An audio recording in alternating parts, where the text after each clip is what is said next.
Hello, everyone. Welcome to Breast is Blessed. This is a conversation on holistic lactation with myself, and we are just waiting for Meta.Mother Amelia to hop on and join.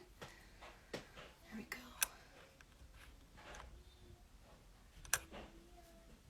Hi, everyone. I'm just going to add Amelia to the conversation.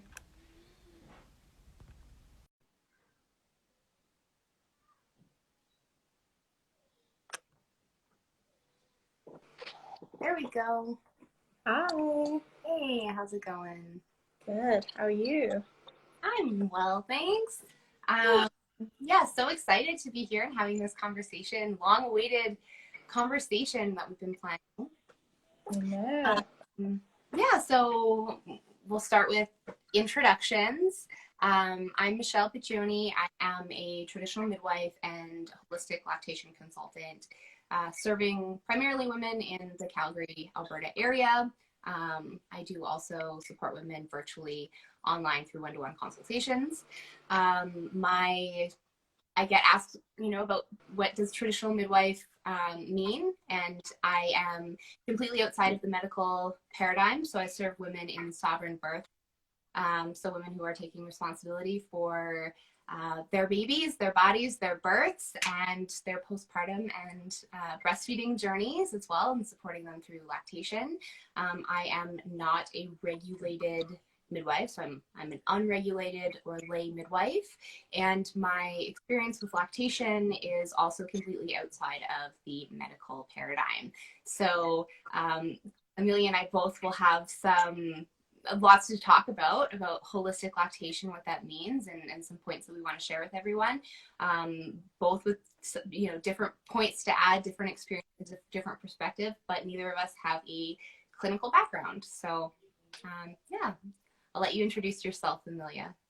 Thank you, Michelle. So my name is Amelia Stewart Short, and I'm the founder of an online school called School of Meta.Mothering, which is really addressing the whole of motherhood from preconception all the way through your conscious conception journey, through your pregnancy, birth, postpartum, life after postpartum, parenting, breastfeeding, and even death. So I'm really covering the whole spectrum of a woman's journey. And yeah, Michelle and I met a few years ago, 2 years ago, 2.5 years ago, at a retreat, and she's amazing, and we really connected. So I'm really excited to tap into her flow of wisdom and to share mine and really take the angle of breastfeeding to like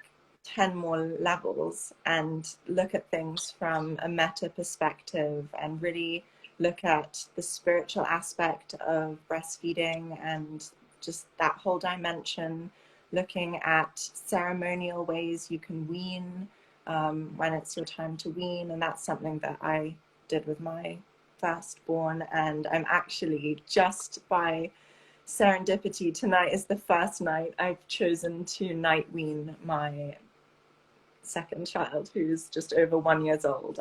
I woke up today and I was like, I'm ready to do it. So I've been talking to him about it and preparing over a bit of time, and yeah, tonight he will just be getting my loving hold instead of milk at night, and it's an initiation for sure. So good timing. I love witnessing you through these rites of passages and how you honor them ceremonially, and your clarity and confidence in your mothering is so inspiring. Anyone who is resonating with what Amelia is sharing, she has a course out now, and rooted in sovereignty and radical. Oh my gosh, words. Responsibility. Thank you. Yeah. And I've had a lot of questions recently about conception, just from some things that I've spoken about and shared about. Anyone who is curious about conscious conception, taking radical responsibility for your health and your fertility, go check out Amelia's offerings. Go follow her page.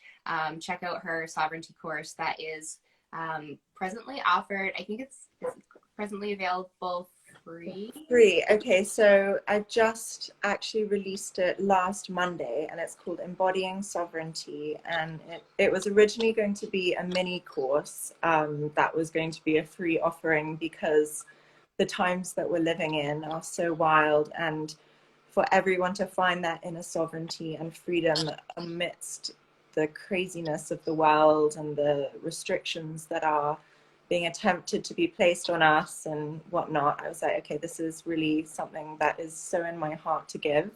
So I created the course with a friend of mine who is trained in somatic embodiment. So it's really about embodying sovereignty and learning what is sovereignty, what is radical responsibility, what are all these things that we hear the words being thrown around quite a lot, especially on the internet, but a lot of people don't know what it actually means and how to bring it into the body and actually integrate it. So I created a course. It turned out to not be a mini course because there was just too much to talk about on it. So we put quite a lot of love and time and effort into it. But I wanted to honor that it was going to be free. I want it to be accessible to people. So anyone who downloads it before May 1st will get lifetime access for free. And then after May 1st, it will be for £99, which is still, a good deal considering how packed and juicy it is. So yeah, if you're interested in learning about embodying sovereignty, then you can check that out on my page.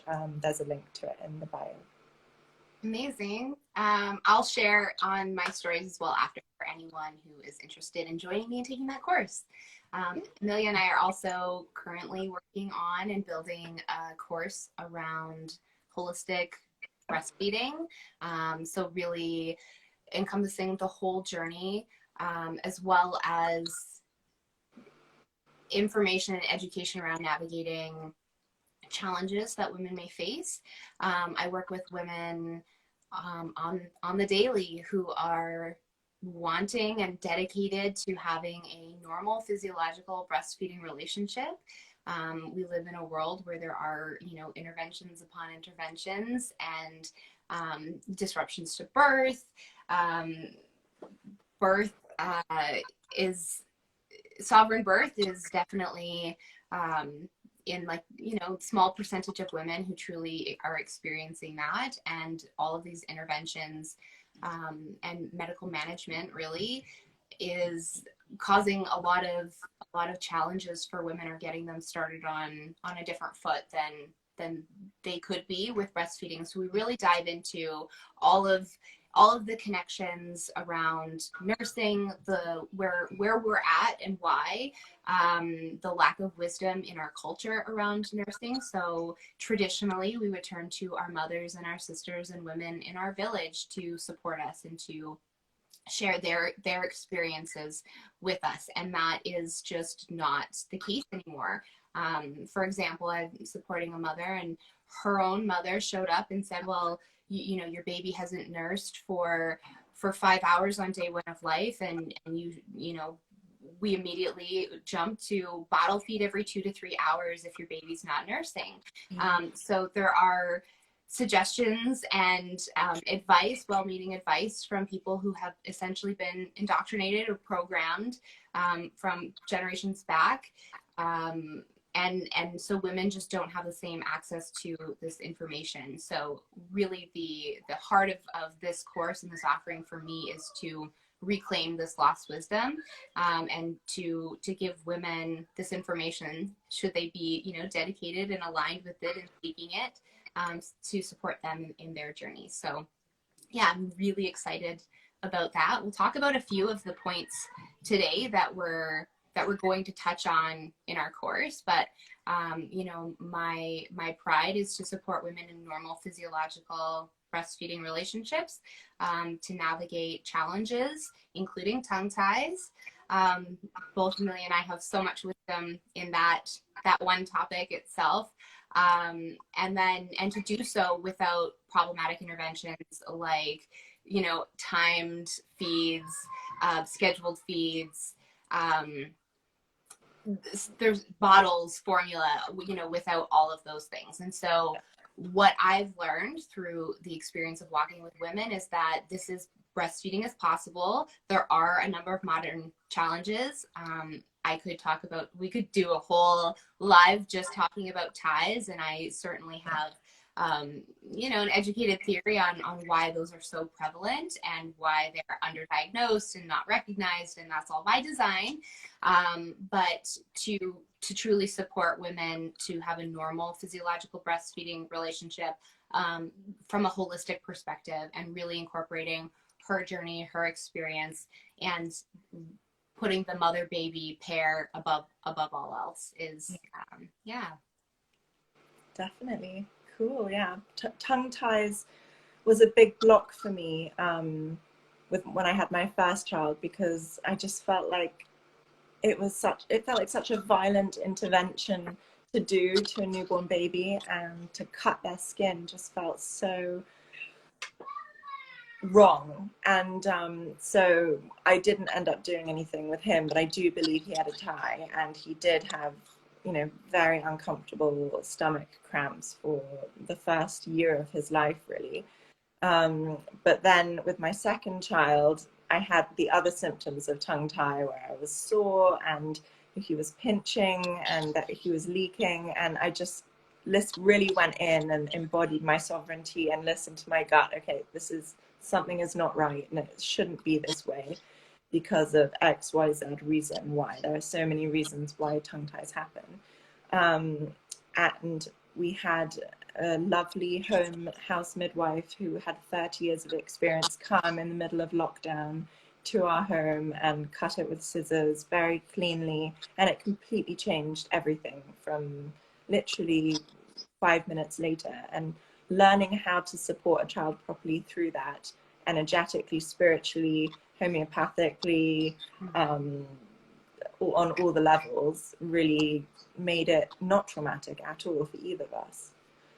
So I know you've had a tongue tie frenectomy recently. I did, yeah. So I have two children. I guess I could have mentioned that in my intro. I've been a mom for 12 years. I have a 12-year-old son and a 2-year-old daughter. I believe both of them have. Well, I mean, I know that both of them have ties. I did not have my son's released, and I did have my daughter's released. So nursing both, through each of those challenges and very different journeys. But then, of course, witnessing and walking with women who have babies with ties. And I just wanted to say that I'm a huge advocate for a release when it's necessary. There's a lot of wisdom, and Amelia just touched on that, supporting the baby and the mother through that, because release in and of itself is not going to be successful without all of this other wisdom. And so we're going to dive really that in our course and make sure that mothers and also radical birth keepers, traditional midwives, whoever is walking with women, has this information to support them so that they're able to offer this wisdom to the women that they're walking with. But yeah, I had a tie as well. And because I am sending mothers and their babies to have these releases done, and it is a traumatic thing. It absolutely is. It's a revision. It's a surgery, that I wanted to experience it myself. I had a tie, and I did have it released with scissors. And I wanted to experience all of that myself. I also chose not to take I don't recommend Tylenol or Advil for anyone, definitely not for babies, and we'll talk about that later too. But so I chose not to take any pain medication. I had my release done, I think, December 12th. And I was a little nervous about, no pain for afterwards. And I have a custom homeopathic blend that I will mix up or share with mothers who are having releases done for their babies. And I chose to take that protocol myself, and was just truly blown away and so happy to report that it worked wonders. Yeah, so I've noticed some changes in my range of motion, pain in my neck, my breathing, after having my release done. I did learn about the method that I had done that, again, I'll dive into this more in the course, but I did learn, well, there's a technique I probably would have opted for over the one that was used. And I only learned that by going through that experience. So I was happy to be the guinea pig myself when we're talking about recommending these procedures for babies. I'd love to, try it on myself. My son will go for one soon when he chooses to. Ideally, it would have been great to have his done a while back, and his teeth are pretty crooked because of the high arch in his palate. But yeah, it was a really, really interesting educational experience. And I did a lot of body work. I was, having 3 sessions a week for the first couple weeks, and within weekly after that. And feeling that in my body and knowing how important that is, and knowing how babies are experiencing the aftercare and healing process, that was really just, life-changing, perspective changing for me. Is something I already recommended, but just to know that and feel that in your own body. So that's an experience I'm really excited to share with mothers and for women who are walking with mothers. I think just what came to me as you were talking is this notion of tension that a baby would be feeling, in their neck, in their back, in their skull. Just can you imagine feeling this pressure and tension constantly, and not having any reference point for there being anything else, and how subtly underlying uncomfortable that would be. And then to have that released and have this cranial body work done, and what a gift that actually is to give to our babies. Just looking at it from that perspective just came to me how life-changing it really is. We don't give it the credit that it really is due. Absolutely. I can say the pure bliss that I felt in my body after body work or during body work session. I know in my body how important that is. And then I did also, because we have touched on ties a little bit, I wanted to say that while I'm a big advocate for having them released when it's necessary, when milk transfers poor, when baby's clearly having signs of distress related to this structural abnormality, and mothers having pain, those types of things, then it's absolutely indicated. But that I've also walked with families where I don't jump to that conclusion. It's something that we'll discuss, but I certainly won't make that recommendation if it's not needed. I have a mother that I'm walking with. She gave birth the end of last month, and her son absolutely has ties that did not need to be released. And by being supported through body work and women and wise women in her community, she's able to breastfeed her. Well, it's her 3rd child, but her 1st child she's had a normal physiological breastfeeding relationship with, and this is a baby with ties. So there's a lot of nuance, there's a lot of layers to all of these things, and we will absolutely be covering all of these in that module in our course, and I'm so excited to share that with all of you. Some other elements to our course that you want to talk about?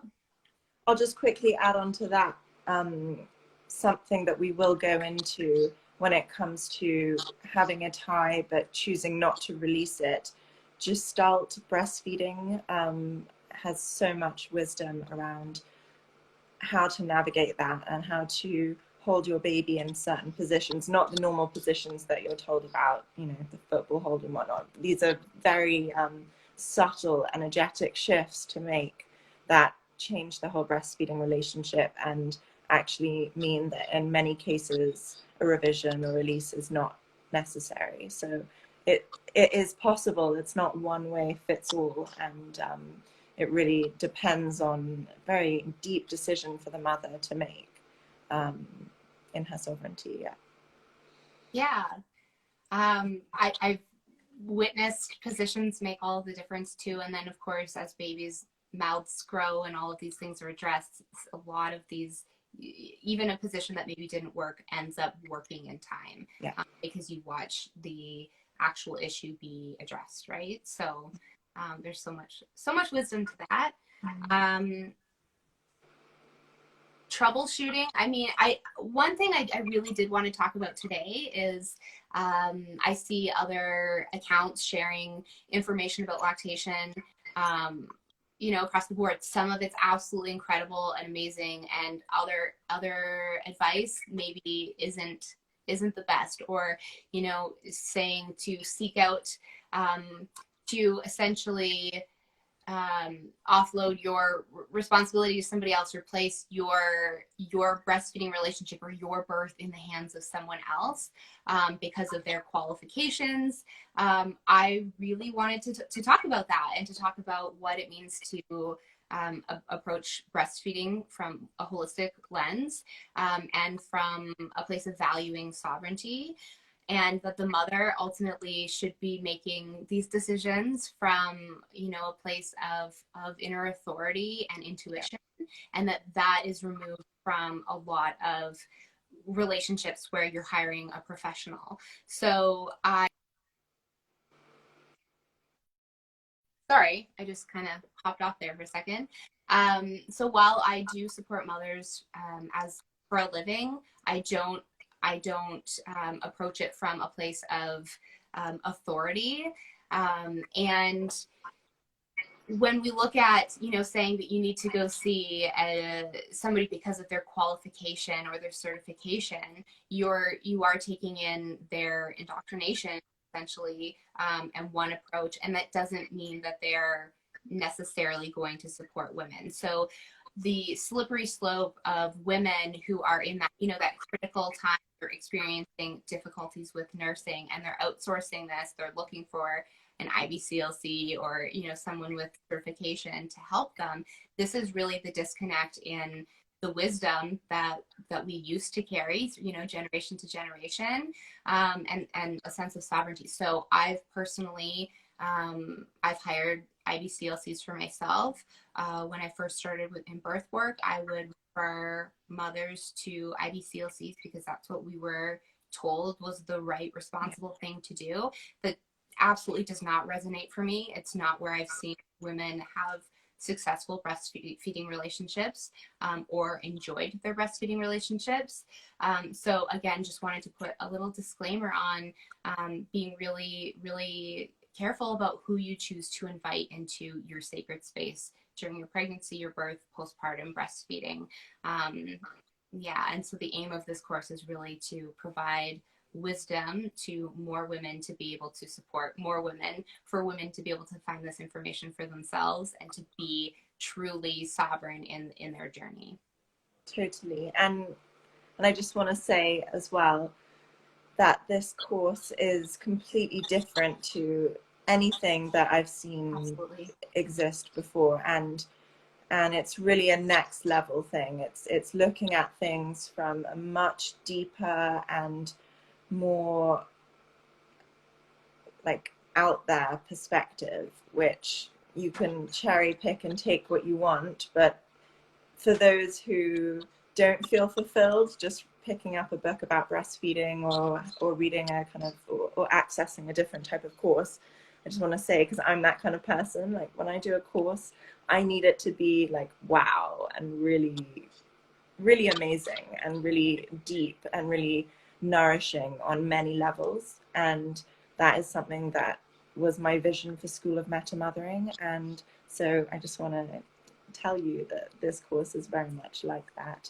And we're going to be going into actual embodiment of the breasts as well, and doing a lot of work on embodying our breasts and becoming integrated and whole with them and loving them and having a new dimension in our relationship to them, which will then impact our relationship to breastfeeding and to our child and the nourishment that we give them, have different forms of love and energy flow through them to be accessed. So yeah, we're very lucky because we've got Michelle's like amazing holistic lactation wisdom and knowledge, and then we're just going to be dropping amazing little bombs everywhere as well for it. And sharing, from our own personal experience. So often in a clinical setting, women are not, they're told not to share their experience. Don't share your choices. Don't share, what you know,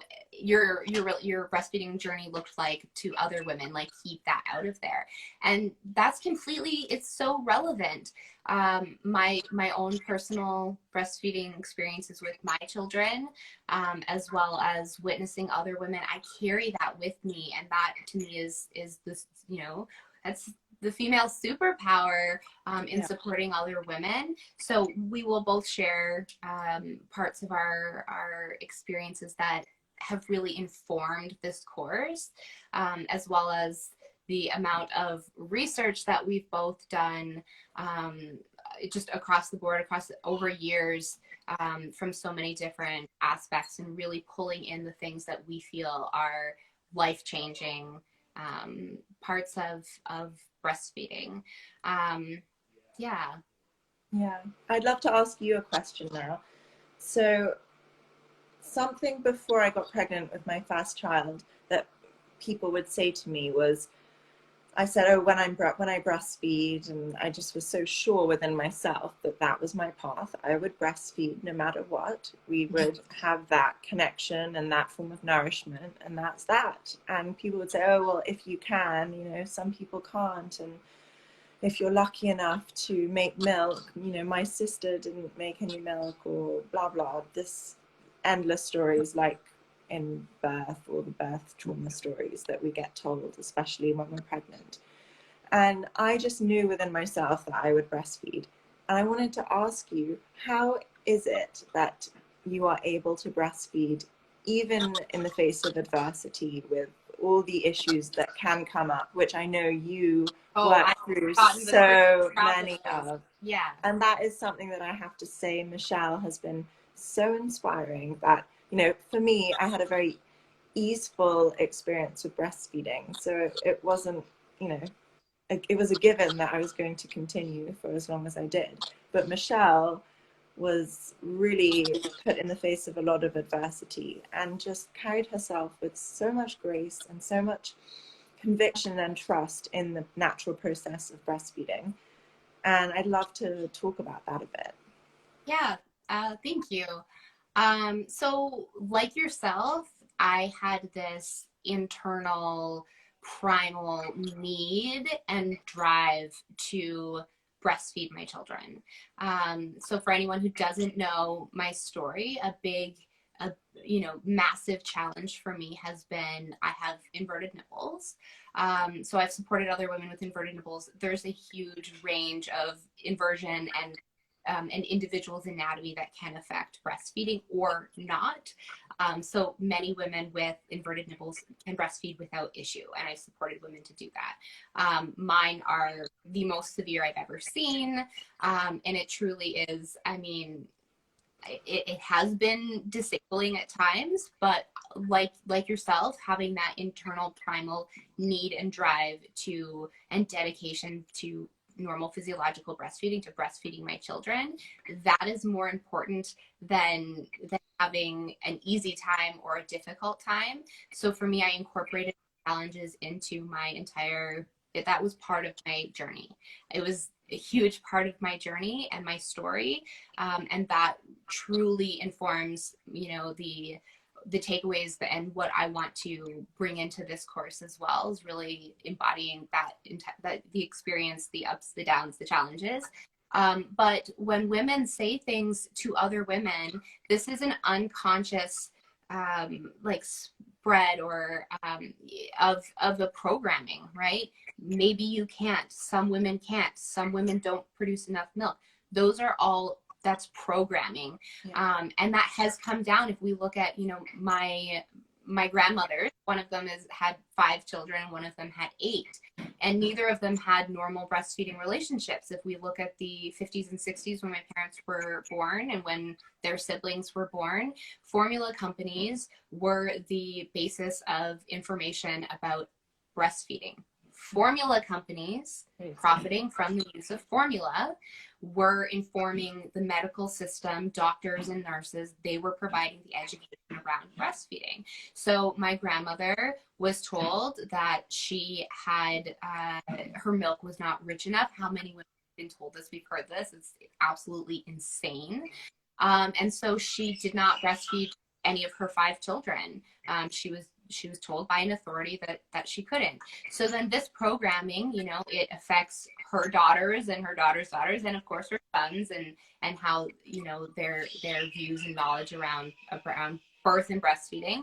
But really becoming conscious of this programming, doing the work, taking responsibility for that, deconditioning, deprogramming, and really understanding holistic lactation from the perspective that we feel so passionately about is completely a game changer. So for me, I did, when I was expecting my son, I was 21 when I was pregnant with him, just turned 22 when he was born, and just had this fire in me. I knew it was going to be difficult, but I knew I had to do it, that was really part of my path. So I did. And I will say, I mean, I'm not going to dive in too deep to all the ins and outs of everything with each of my babies and breastfeeding them.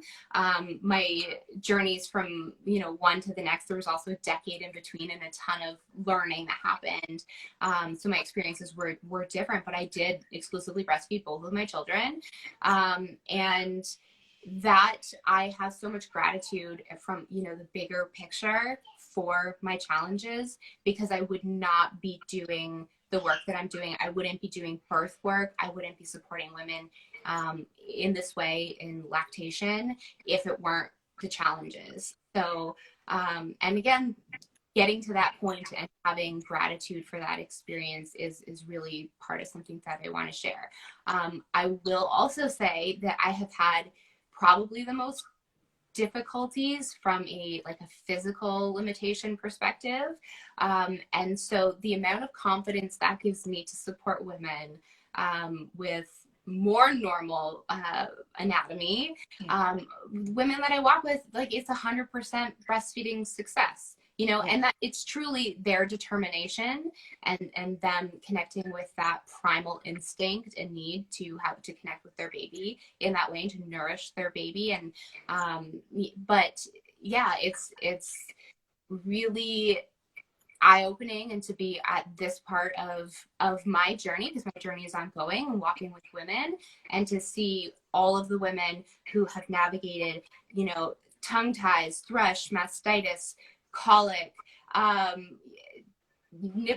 nipples, inverted nipples, painful latch, and to be able to do this without bottles or formula, and to be able to exclusively breastfeed is amazing. It's just the notion that we are perpetuating, and I say we as a society, certainly not myself individually, that some women can't breastfeed, or that some women don't make enough milk. I mean, that's just absolute bullshit. Yeah, and that's conditioning that we need to take responsibility for in ourselves if we want a different outcome. So it drives me a little crazy when I hear people passing that on, or you may or may not be able to breastfeed. Determination is the number one, you know, factor in your success. Yeah. Cool. Thank you for sharing. And I would love for you to share a little bit about the ceremonial aspect, the ritual that you've used in honoring your breastfeeding journey. I absolutely love hearing about when you chose to wean Sage before consciously conceiving River. If you would share a little bit about that. So, I mean, I always imagined that I'd be nursing my children for years and years and years in tandem, and that was my vision before I got pregnant, and even when my first son was here. But I had a very, very strong calling from my second baby before I'd conceived him, when my first son was only 1 year old. And so we went into a period of conscious conception for 6 months, so until he was 18 months old, where we were calling him in all the ways that we could, and he wasn't coming yet, or we didn't know it was a he. I thought he was a she, but the baby wasn't coming. And so I really went into myself and prayed and meditated and asked for answers, and got a very clear sign that I needed to stop nursing Sage in order to create space to create to create a loving space for this new baby. And it was painful at first because it tore apart my vision that I'd had and this beautiful relationship of nursing that I had with Sage. But the way that I addressed it was through a beautiful ceremony that, again, I didn't sit and plan it. It just all came to me very spontaneously in the moment.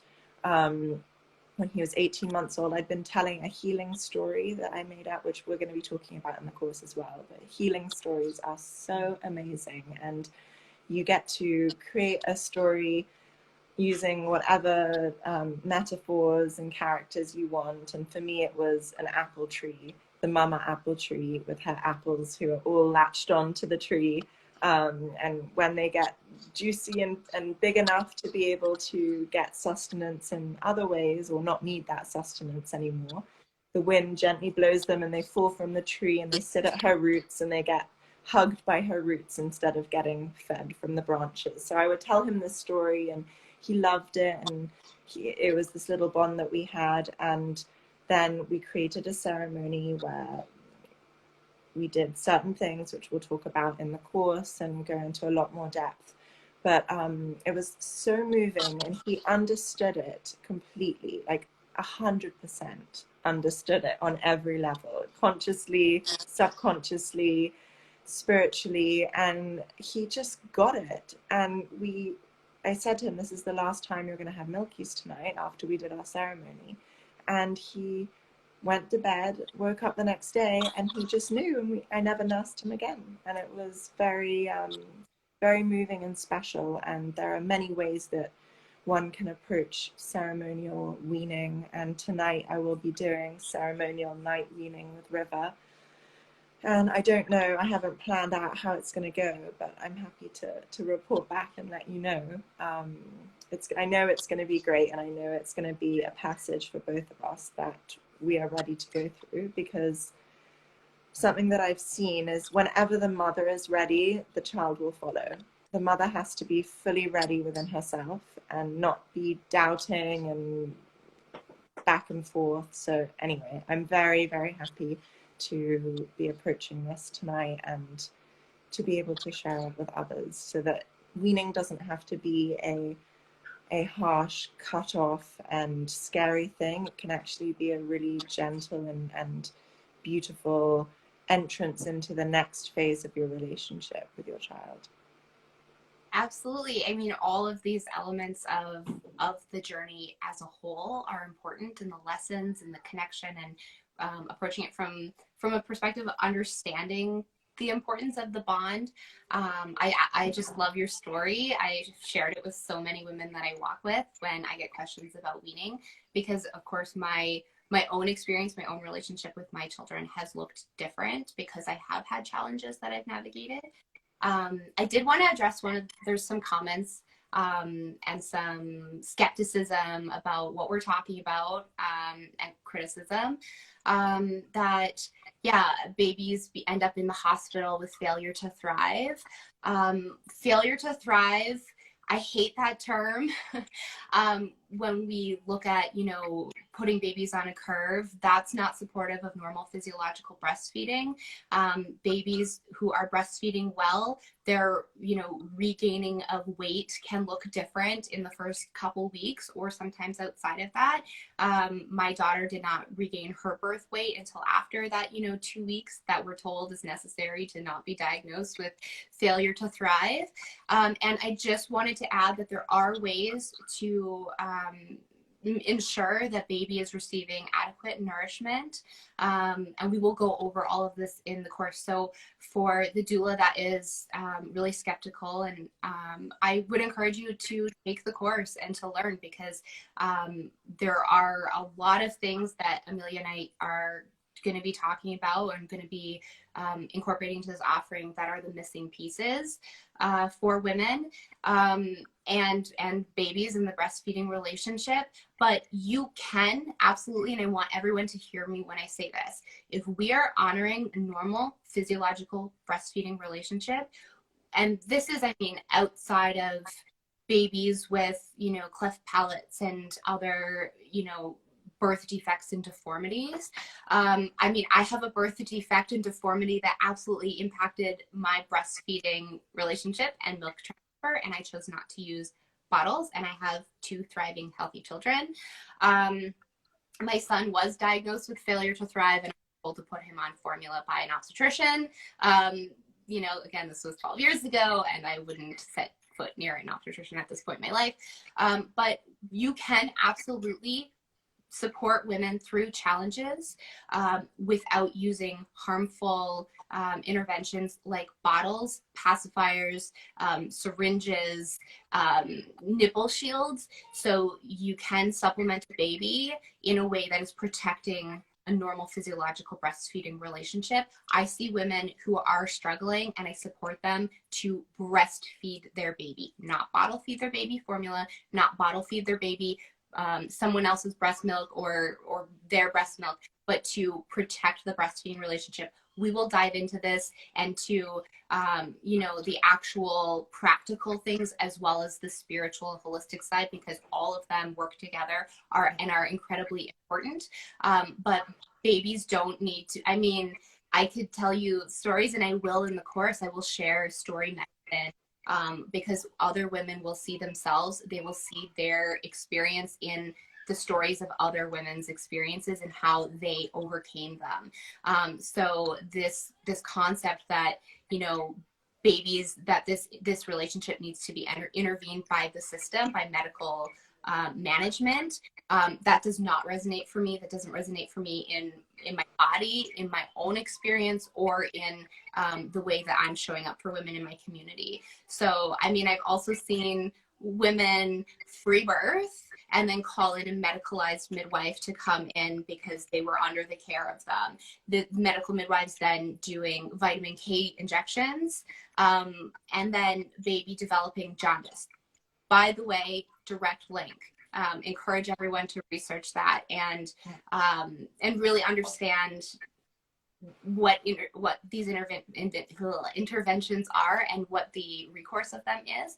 Baby being hospitalized because of jaundice, and then mother then not being able to pick up her baby and nurse on demand because baby's under lights. So this, you know, free birth completely really stomped on by the system. And then the mother having low milk supply, pumping, bottle feeding, and then choosing to invite me into her space for some wisdom and some support that is absolutely supportive of a normal physiological breastfeeding relationship, because you can bring people into your journey who are not supportive of a normal physiological breastfeeding relationship, and these people are going to be recommending bottles and formula. They're going to be recommending scheduled feeds and all of these things. So we're going to talk all about all of this in the course at, you know, in great depth. And I'm going to be sharing a lot of wisdom for women who walk with women who are, I get comments from women and DMs and emails and phone calls from women all the time who are walking with other women, and they're saying, like, you know, especially radical birth keepers who aren't mothers themselves, and they're saying, listen, this woman is having this problem. How do I help her navigate this? I absolutely could go and refer to someone in the system, but, you know, that doesn't align for the mother. She doesn't want that, or I need this wisdom. And so this course is also for those women, for the women who want to be that lighthouse for other women, and they want to really have this knowledge and wisdom so that they can bring it forward truly in authentic sisterhood for the women that they're serving. So yeah, I wanted to touch on that because I know that there are people who are critical of that, and I would just say that those people do have conditioning. They've been indoctrinated. They believe it's unsafe or irresponsible to, you know, and so even the name of our course, Breast is Blessed, you know, if you want to touch on that, and of course, breast is best and the fed is best. You know, we see that play out in social media, but if you want to, you know, even just. So the name just came to me, Breast is Blessed, because it is the most obviously natural, normal, physiological, God-given, whatever you believe in, way to feed and nourish and nurture your baby. And this is in no way saying that the doing something else is going to be judged. That's not what we're talking about. We're talking about the sacred nature of breastfeeding and moving away from the divide between fed is best, breast is best, and no, breast is blessed. It's an honor and a privilege to nurse your baby, and it's also your birthright as well as being an honor and a privilege. It's all the things, and I understand why some people are getting heated or triggered by the fact that we're saying, apart from a very small percentage of women who have, you know, birth defect issues with their babies, and maybe there's some other issues as well. And we'll talk about that too. We are absolutely going to talk about that. We'll have a whole module on birth defects and mother and baby side that we're going to. Yes. So I understand how people are triggered by us saying that, because in our culture, breastfeeding is a challenge. Women are, you know, being told that they can't, and that I have had many cases of babies being admitted to ICU because, you know, there wasn't the milk transfer, but there wasn't the wisdom to actually put into place the necessity of certain practicalities and rituals and very, very precise and simple things often that the mother needs to do to ensure the baby is connected to her and producing the milk and skin to skin, and some very, very simple things which a lot of people in the holistic lactation world know about, and then some maybe more specific things that we're going to go into as well. But I get it, and if it triggers you, that's okay too, and it's a beautiful opportunity to look into that and, you know, address whenever we're triggered. It's just a beautiful mirror for us to see, okay, this is something that I have to work on, and maybe stop projecting it onto other people. Yeah, thank you. Anyone who is, you know, resonates with what we're talking about, there's just going to be so much that we're going to dive into. And if it, you know, if it doesn't resonate, then that's okay too. But yeah, I also did want to share for anyone who does walk with women.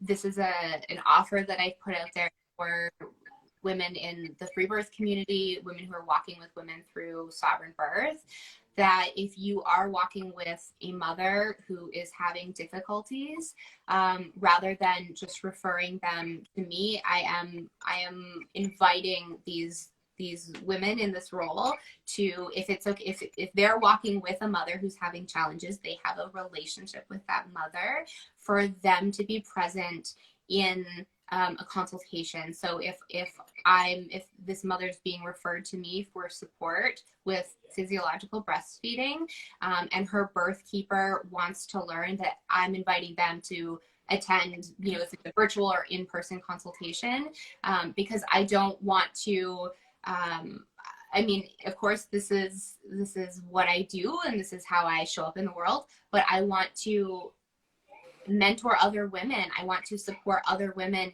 to access this information and this wisdom as well, so that they can then go forward and spread this information like wildfire, so that women have the tools to really approach lactation from a holistic standpoint and to support breastfeeding, normal physiological breastfeeding. And sometimes that looks like using tools, just those tools aren't bottles. And they're not formula.